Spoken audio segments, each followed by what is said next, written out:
I will be presenting our work, which is this cache persistence where worst case response time analysis for fixed priority preemptive system, which we have recently submitted for ECRTF. So first of all, the motivation. Uh, as we know that in modern processors, cache memory is usually used for the purpose of to accelerate the average case memory latency due to the fact that fetching data from main memory is slow in comparison to fetching data from cache. But in fact, the problem with the cache is we have a limited capacity. So due to this limited capacity, what happens is for the timing analysis, we have unpredictability due to the fact that the worst case execution time and the worst case response time depends on whether the data or the instruction is in the cache or it needs to be fetched from the main memory. Also in multitasking system, what we have is we have different tasks running on the system and they are using different main memory areas and which are mapped to different cache lines. So what can happen is we have tasks that are sharing the cache line. So if we have something like this, that T1 and T2 share some of the cache lines, and we have a schedule like this where T1 starts to execute and then after some time it is preempted by T1. So when T2 resumes its execution, what it needs to do is it needs to account for this overhead which is due to cache conflict between T1 and T2. So this overhead is called as the CRPD or cache related preemption delays. So what can happen usually is we have many jobs of a higher priority task that can execute during the response time of a lower priority task, and for each time the lower priority task will resume its execution, it needs to account for this CRPD. So what actually happens in state of the art is there are existing approaches that account for CRPDs, which is actually the effect of higher priority task on lower priority task. But as we can see that as many jobs of higher priority task can execute during the response time of lower priority task, it is always assumed that there will be a worst case memory demand for all of these jobs, which is pessimistic, and I will show how. And using this assumption, the worst case response time that is assumed that comes out is also pessimistic. So giving you a detail on this concept, I will show you an example. Suppose we have two tasks, T1 and T2, where T1 is the higher priority task and T2 is the lower priority task, with C1 is equal to 100, C2 is equal to 400 cycles, and T1 is equal to 200 and T2 is equal to 1000. And we have a schedule which is given like this. So we have two tasks, T2 and T1, with T1 having higher priority, and these are the cache contents at each execution.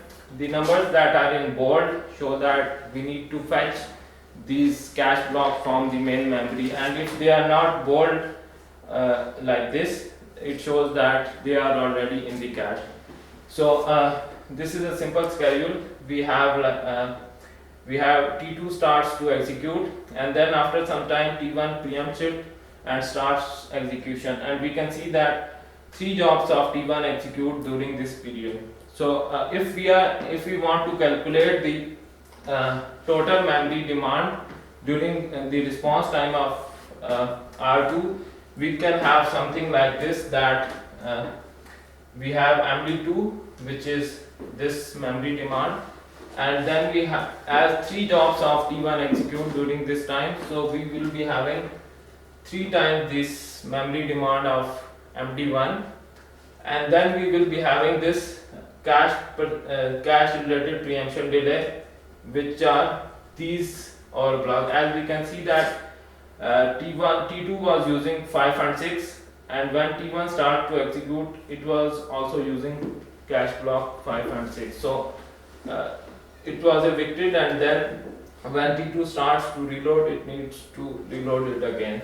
But we can see that it is pessimistic if we look at the cash contents, because uh, we can see that for the first job execution of both T2 and T1, both of them needs to load all these cache blocks from the main memory.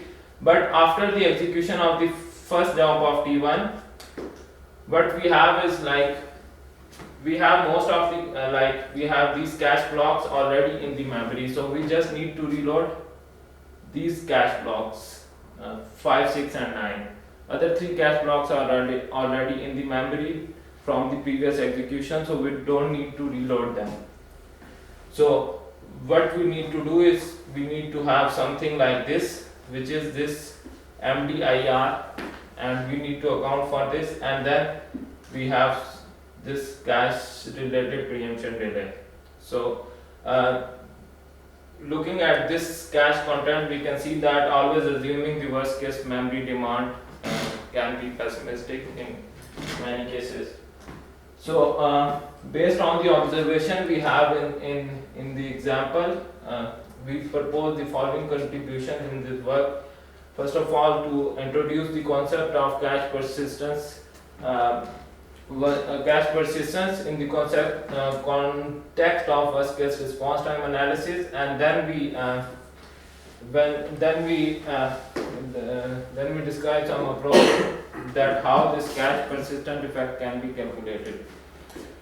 Further, we integrate this cache persistence effect into the worst case response time analysis, and finally we show an evaluation showing that our cache persistence aware worst case response time can result in 10% higher scalability in comparison to state of the art approaches. So starting from a brief background, first of all I will just go through some of the definitions. So first of all, the evicting cache blocks, these definitions are related to cache related preemption delays because the work is quite similar. So what are evicting cache blocks or ECBs?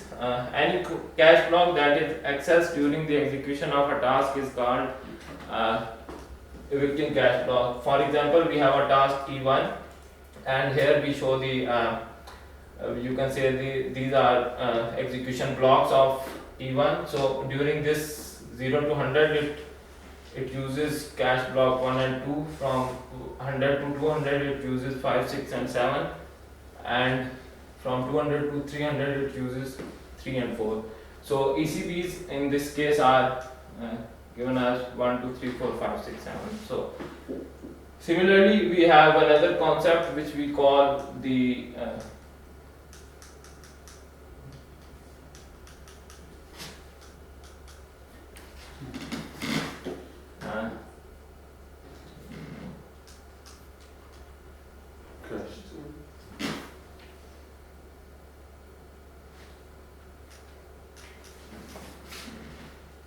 probably you can use a keyboard.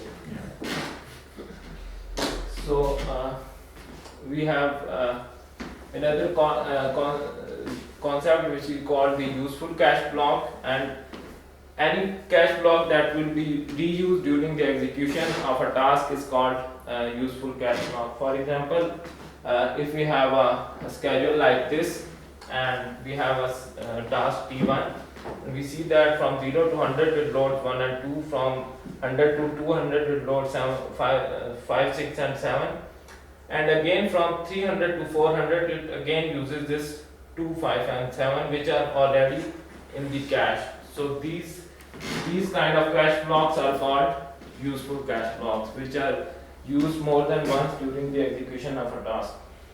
So coming towards the state of the art, usually for fixed priority preemptive systems that are accounting for this cache related preemption delay, we have a response time equation given like this, where this gamma shows the cache related preemption delays.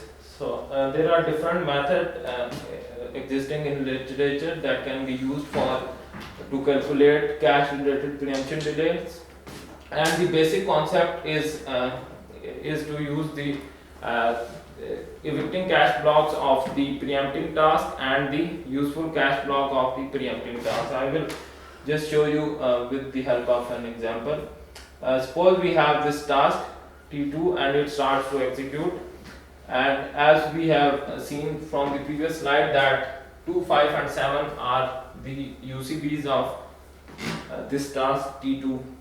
Now consider a situation where we have another task that executes between this time T1 and it preempts T2. So what happens is, as T1 preempts T2, it loads these 3 cache blocks into the cache 1, 2 and 5.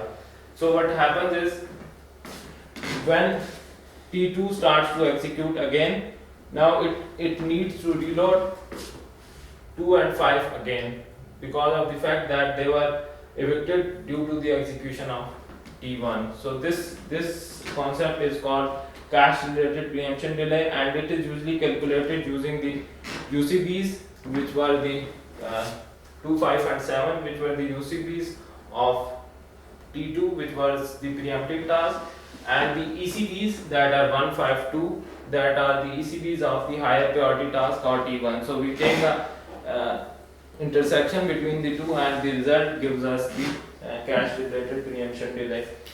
So like this. So what we have is the UCBs of the preemptive task. What is the cache replacement policy here? Actually, In your approach, which kind of cache replacement policy you are using actually? it can it is not my approach, it is the state of the art actually, but yeah, it can work with least, other than least recently used, this CPRD concept can work with all cache replacement policies. It doesn't work with LRU, but apart from that, it works with all of them. So we have something like this, where we have the UCBs of the preemptive task, ECBs of the preempting tasks, and the intersection between them gives us the CRPD. So I will just briefly discuss some of the approach that are used for CRPD calculation. First one is the ECB union approach. As the name suggests here, it uses a union of ECBs, and the formulation is something like this. It is called, it is given by gamma ECB, and what we have is the union of ECBs of all higher priority tasks. It is because it assumes that a higher priority task can also be preempted by even higher priority tasks. So it takes a union of all the ECBs of higher priority tasks, and then we have the UCBs of the lower and intermediate priority task, and we take a maximum between the two to come up with the final value of gamma ECB. Similarly, we have another approach which we call the UCB union multiset approach. The concept behind the multiset approach is usually the multiset approach dominates the simple approach, and in the multiset approach what we have is we actually account for the actual number of jobs that execute during the response time.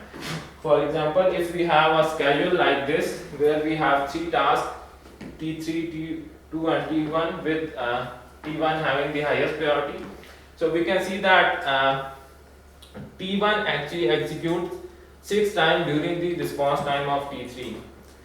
And like ECB, the approaches like ECB union and other approaches, what they consider is, like, they believe that as when accounting for the overhead of T1 on T3, they assume that as T1 executes 6 times during the response time of T3, so any intermediate priority task will also execute the same number of time and will also have the same effect on the lower priority task, which is not true. As we can see in this example that T1 preempts T3 6 times, but the intermediate priority task T2 can only preempt it 3 times. So in order to come up with a more precise bound on the CRPD cost, what we need to do is we need to actually account for the actual number of jobs that execute during response time of a task.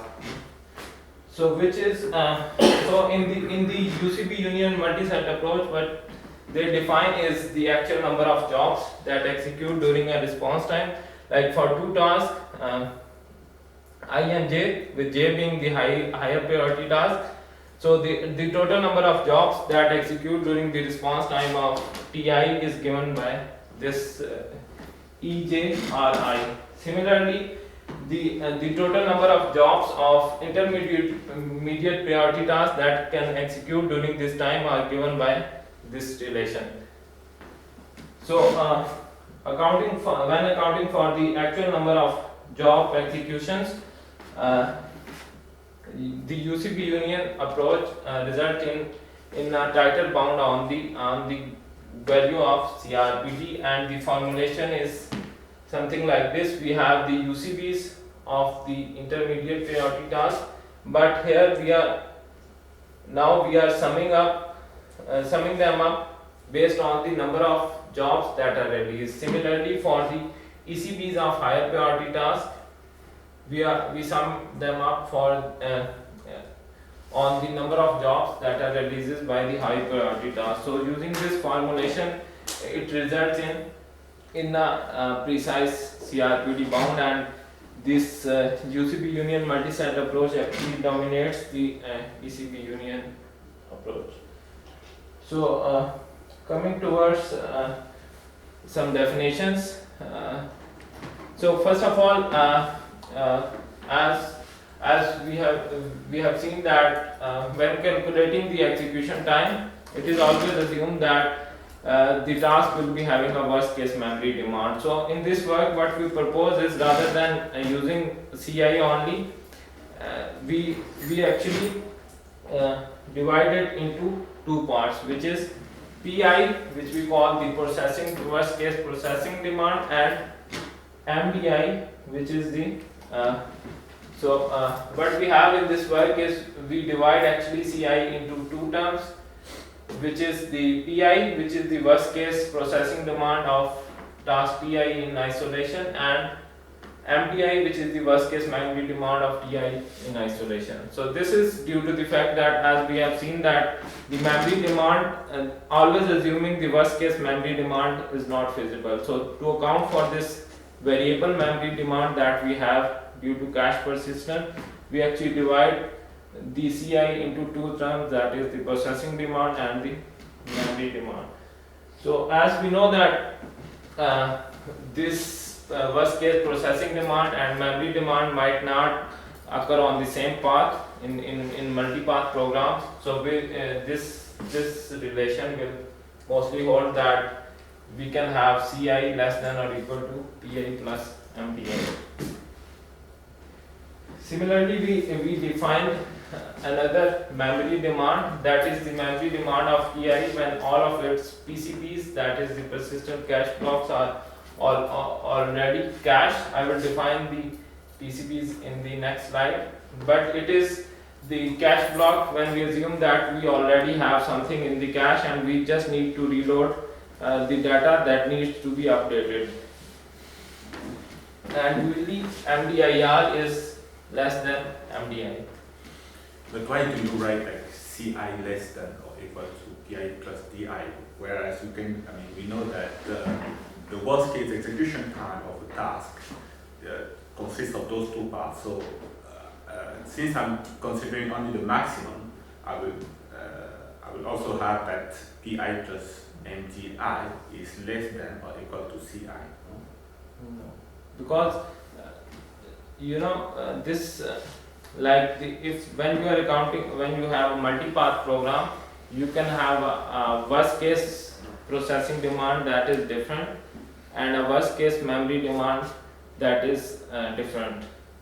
See, so when you combine them, you will end up with a value that is much higher than CI, unless the program is very simple, like you have just a few lines So of you code. consider the path which gives you the maximum worst case execution time in processing, and you consider the path that gives you the worst case memory accesses.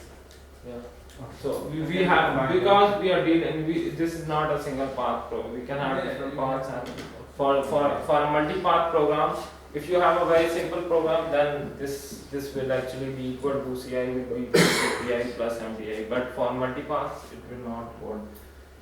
So yeah. So for this residual memory demand is actually the memory demand that is the actual memory demand when we consider that we already have something in the cache from the previous executions, and it can be less than or equal to MDI. So in worst case we can have MDI, and similarly we define an upper bound on the memory demand at a time t for a task ti, and it is given by the number of jobs released by task ti, but the minimum between the maximum memory demand and the residual memory demand plus PCBs of task ti.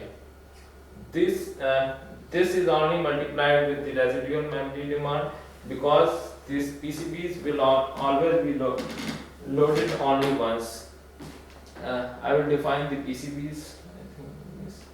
So coming towards the persistence cache blocks, any cache block that is loaded by a task and will never be evicted again is called the persistent cache block, as I have already shown. So just to clear the concept, we have a schedule where we have two tasks T1 and T2. I want you to focus on T1, which executes after the execution of T2. So it starts to execute and loads all of its job, all of its memory blocks here, and when it releases its next job, it only needs to decode cache block 5, 6 and 9. This is due to the fact that cache blocks 7, 8 and 10 are persistent cache blocks, and they will be there after the first first time the T1 loads, and after loading it for the first time, so it will not need it again. Similarly, we have another concept of non-persistent cache blocks, which are the ECBs that are not PCBs. So if the cache block is not persistent, it is non-persistent and it needs to be updated at every job instance. So in this case, what we have is cache blocks 5, 6 and 9 are non-persistent cache blocks, because for every job execution of T1, these cache blocks needs to be updated, and the other 3 cache blocks are persistent because they will be they will always be there unless evicted by any other task in the system, but they will not be evicted by the task itself. Why they need to be, they are updated by some other task or what? No, they are actually, the concept of non-persistent cache block is like you can have some cache block that are actually having some data that needs to be updated, like you are getting some information from some sensors or something like this which you are holding in this area. So for each job execution you actually need to update these cache block, this non-persistent cache block, but the other cache blocks will always be there unless any other task on the system has a conflict and it can evict them. It's not clear, but we can discuss it. So using this definition, we can have these relations where we say that PCBs union and PCBs are equal to ECBs, and similarly PCBs intersection with and PCBs give us a null set. So now defining a new concept that we that is similar similar to cache related preemption delay, but it is similar in name but not similar in the concept, which we call the cache persistence reload overhead, and it is basically the overhead due to evictions of persistence cache block. As I have already mentioned that PCBs will not be evicted by the task itself, but they can be evicted by other tasks running on the system. So just to clear the concept, I will start with another example. We have a schedule where we have a task T2, and it starts to execute and loads its cache blocks from the main memory. At time 200, it releases its next job, and now it needs to use the same cache blocks, but we can see that the cache blocks are already in the cache, so it does not need to fetch them from the main memory, and all of its cache blocks are persistence. But what happens if we have another situation where between the executions of two jobs of T2 we have a lower priority task that starts to execute. So after the execution of T2 for the first job, we have T3 which executes and loads 5, 6 and 7. So now when T2 starts to execute again, it needs to reload these cache blocks 5, 6 and 7. Previously it does not need to reload anything because all of its cache blocks were persistent, but the cache blocks are still persistent, but they are evicted due to the execution of other tasks in the system. Similarly, we can have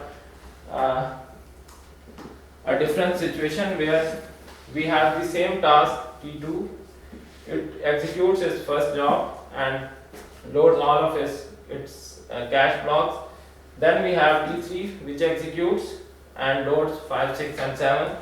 Then after the execution of T3 we have another task which is the highest priority task, and it loads cache block 1 and 2. So now when a new job arrives for T2, it needs to reload actually these cache blocks 5, 6 and 7 which were evicted by T3, which is the lower priority task, and 1 and 2 which were evicted by the higher priority task. So in other words, this cache preemption reload overhead is affected by both the lower priority task and the higher priority task. So formally, if we say that for any task Tj that execute during the response time of Ti, CPRO basically accounts for the eviction of PCBs due to the execution of tasks in higher priority, and as well as tasks that are in affinity, which is defined as the higher priority than task I and lower priority than task J, or the intermediate priority task. So coming towards the point that how actually we can calculate this cache persistence reload overhead, or how we can come up with the value of number of PCBs that can be evicted. So in this work we propose two approaches. First one is a simple union approach, and then we extend it into a multi-set variant, and later we also propose a improvement over this multi-set approach. So actually what we want to do is to bound the number of PCBs of a task that can be evicted by other task execution. So for example, if we have two tasks T1 and T2, and we are interested in finding the number of PCBs of T1 that can be evicted by the execution during the response time of T2. So again, I will show you a schedule where we have three tasks T2, T1 and T0, with T0 having the highest priority. So T2 first starts to execute, but it does not load anything into the cache for this time. So soon it is preempted by T1 and it loads all of its cache blocks. After the execution of T1, we have T2 executing, and now at this point it loads all of its PCBs into the cache.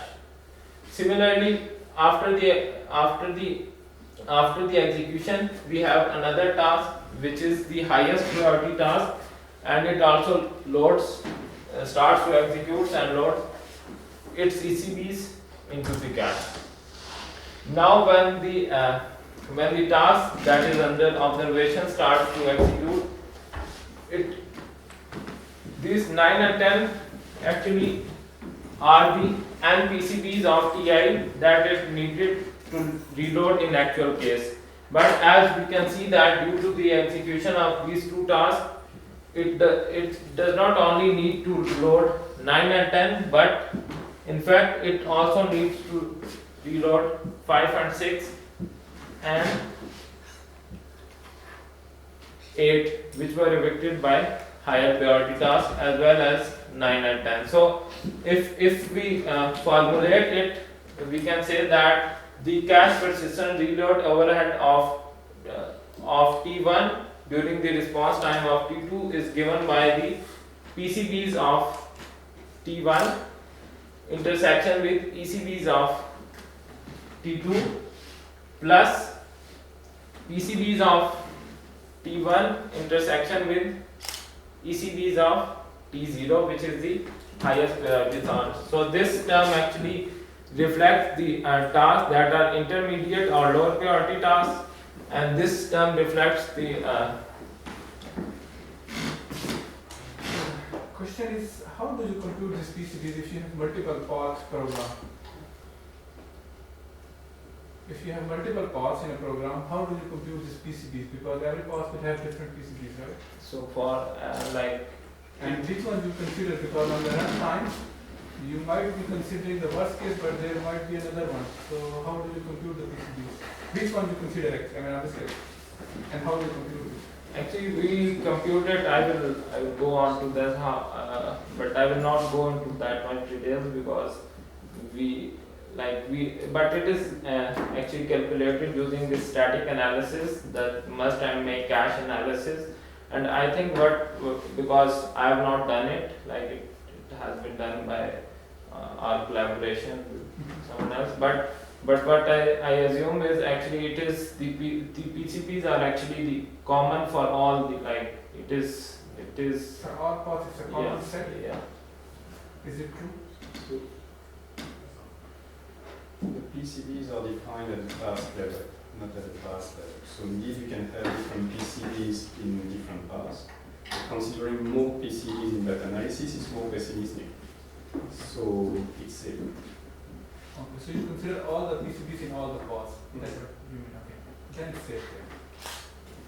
If you consider all the PCBs in all the PCBs, then it's safe. So coming towards the formulation, so we have something like this where we need to account for the ECBs of intermediate priority task as well as the ECBs of higher priority task.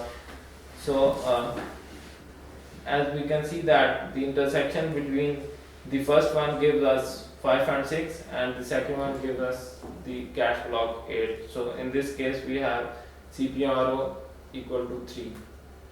So based on this example, the formulation for the union approach is given as something like this, where we have to account for the CPRO of task J during the response time of Ti. We use the PCBs of Tj intersection with ECBs of all tasks having higher priority than I, other than Tj. So this set actually accounts for all the intermediate priority tasks as well as the higher priority tasks. Similarly, at a time t during the response time, we can bound this cache persistence reload overhead using this formulation, where we have the total number of jobs released by Tj minus 1 into the CPRO that is obtained. This minus 1 is due to the fact that for the first job execution, as in this case, for the first job execution of T1, we does not need to account for CPRO because we are already assuming that we will be having a worst case memory demand. So that's why we account for 1 less than the total number of jobs that are released. So how this coming towards how this CPRO can be integrated into the worst case response time analysis. So as I have already discussed that for fixed priority preemptive system we have formulation of worst case response time analysis given by something like this, where we have CI, CJ, and then we have this cache related preemption delay. As I have already mentioned that in our work, rather than using CI, we are using PI and MPI.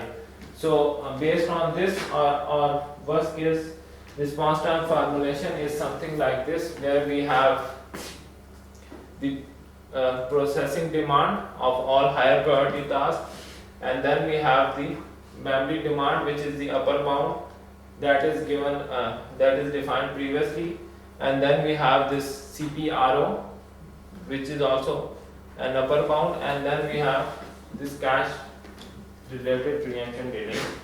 So as both of these equations are upper bound, so for the final response time analysis what we use is something like this, where we take a minimum between both these response times.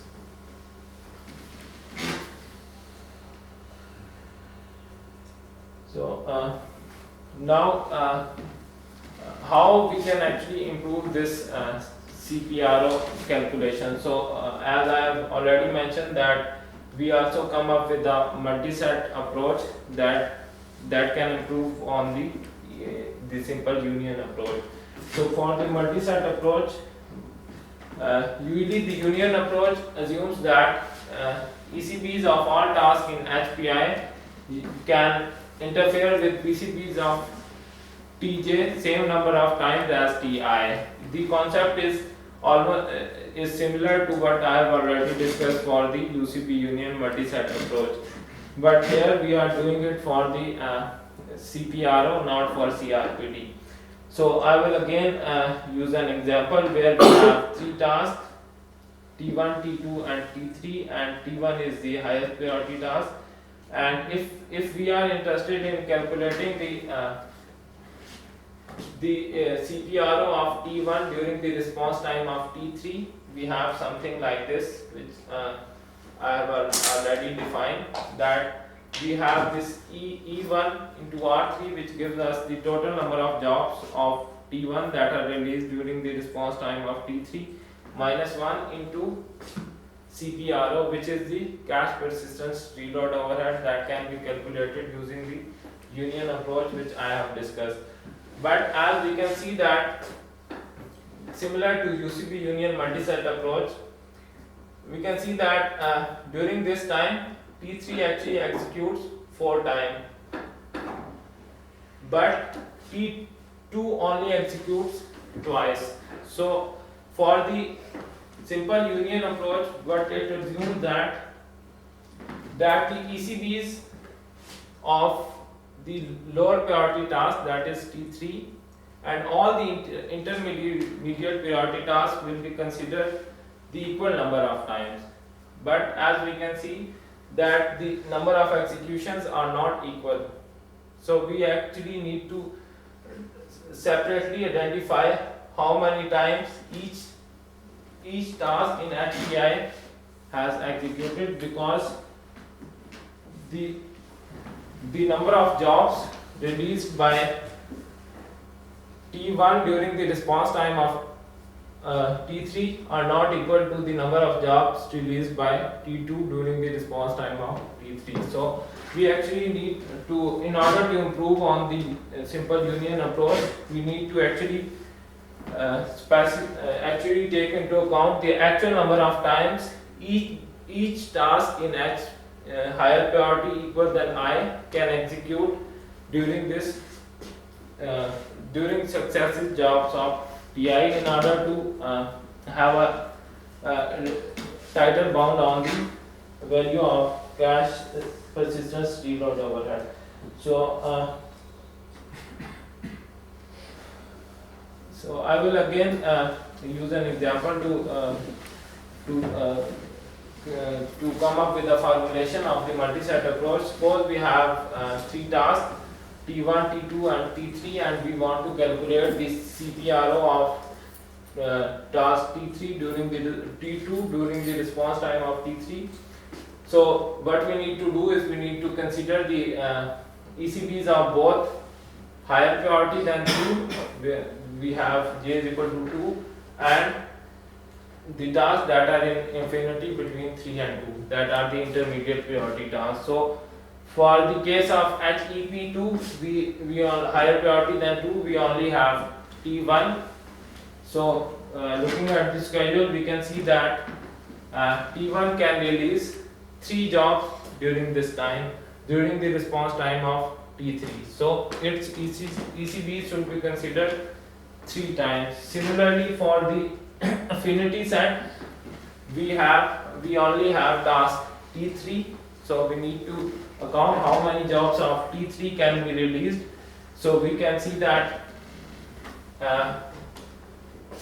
T2 can release 3 jobs, but T3 can execute 4 times during this time. So we have something like this: E2, the number of jobs released by intermediate priority task plus 1. So what we need to do is we need to consider the ECBs. E2 R3 plus 1 into E3 R3 times. So what we actually need to do is, like, to improve upon the simple union approach, we need to consider the ECBs of higher priority task, the number of times its jobs are released, plus the ECBs of task in affinity or the intermediate priority task to the number of times their jobs are released, and take an intersection with the PCBs of J that is under consideration, the number of times its jobs are released minus 1. This minus 1 is again due to the fact that for the first job we assume that, or for one of the jobs we assume that we have a worst case memory demand. Similarly, we also propose a method that how we can actually improve upon this further improve upon this multi-set approach, and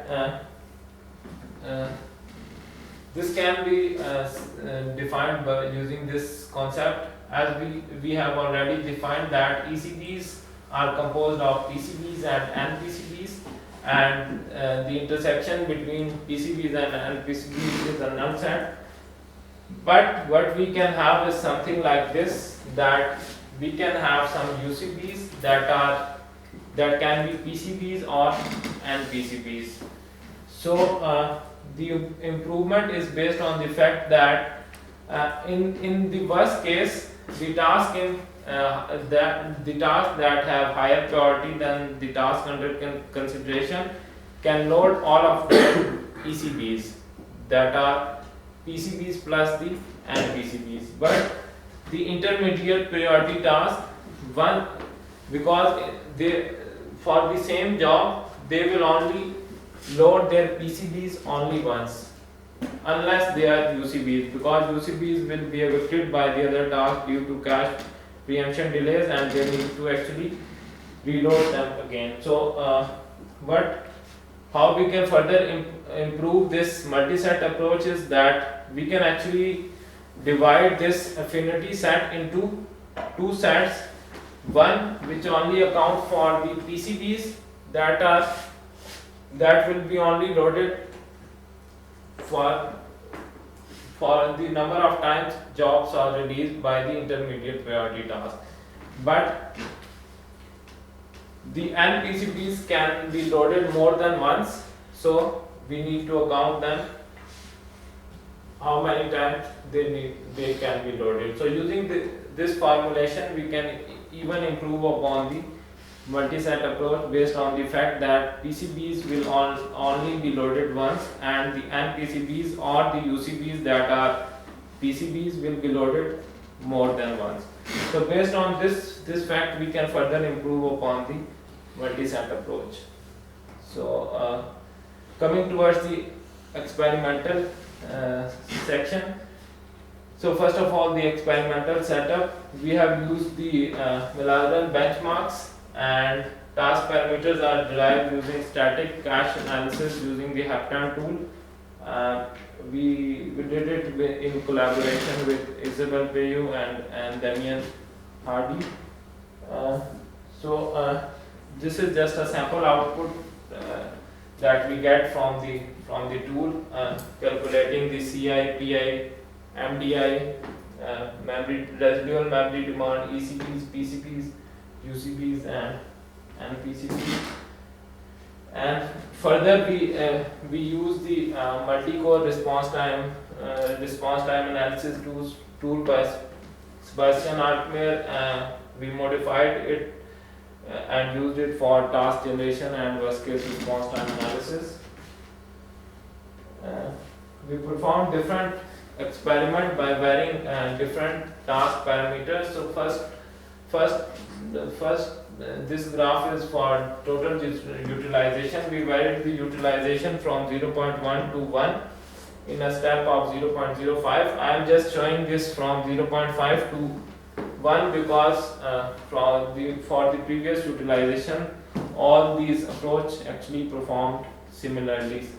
So as we can see that our proposed approach with CPRO actually dominates the UCP union multiset and the ECP union multiset approach, and at each point in time we have more task sets that are schedulable using our approach.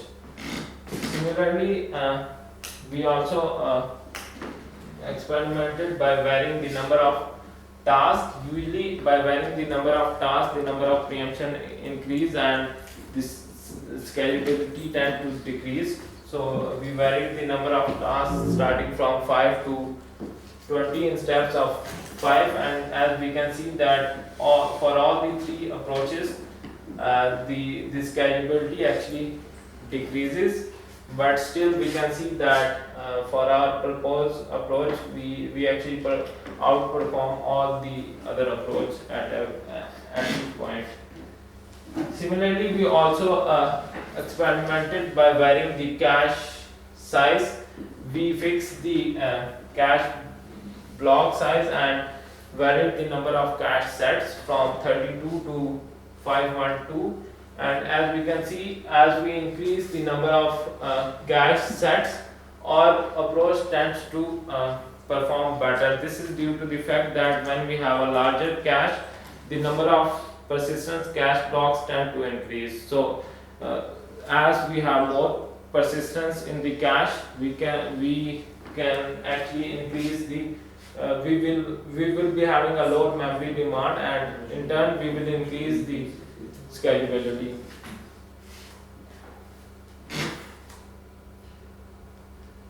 And lastly, we also experimented by varying the memory delay, and the results for the three approaches were similar, that the scalability decreases as we increase the main memory latency, but still we can see that our approach is more performs better in this case as well.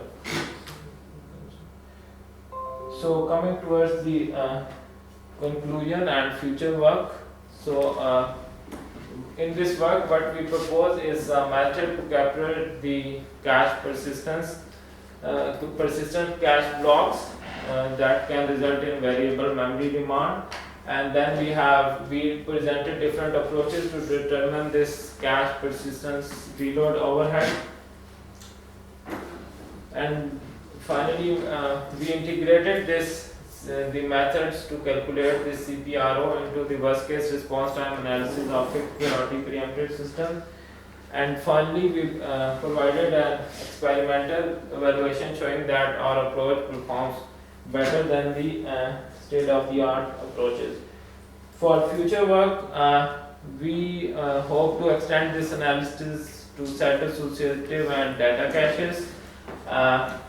We also aim to combine the calculation of CRPD and CPRO, because we think that by having them separately, we may be accounting for we may be doubling the effect of cache evictions, and we also want to extend this analysis to shared cache. By shared cache, I mean cache is shared between the cores, not between the tasks, or it is not private to the core. And finally, we also plan to compare our approach with cache coloring or lockdown approaches. So, thank you, and any questions?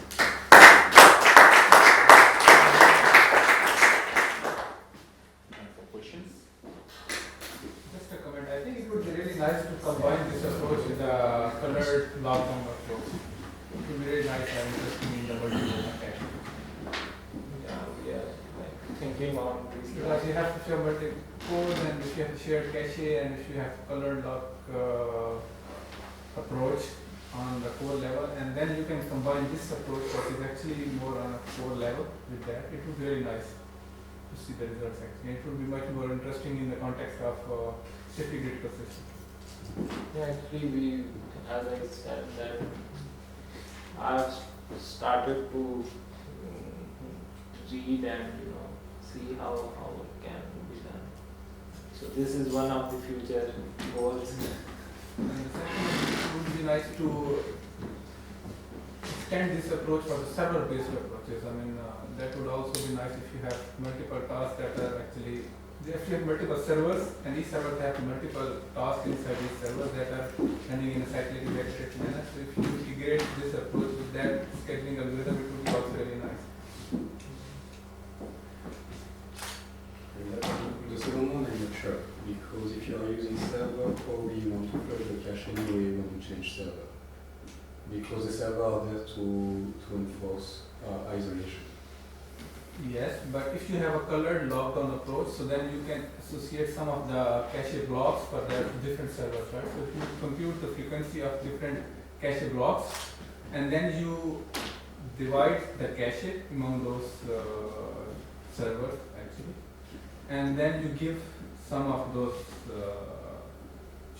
caches blocks that will be like really there for those servers, but there will be some shared area. And for that shared area, maybe that could be an interesting approach.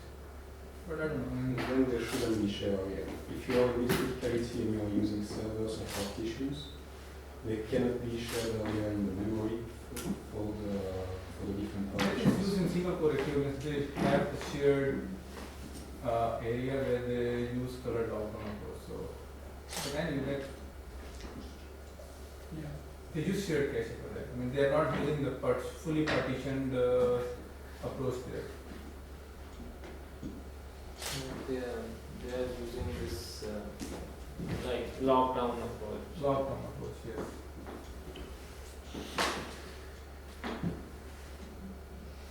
Just one remark, and the analysis requires the sustainability property to hold, right?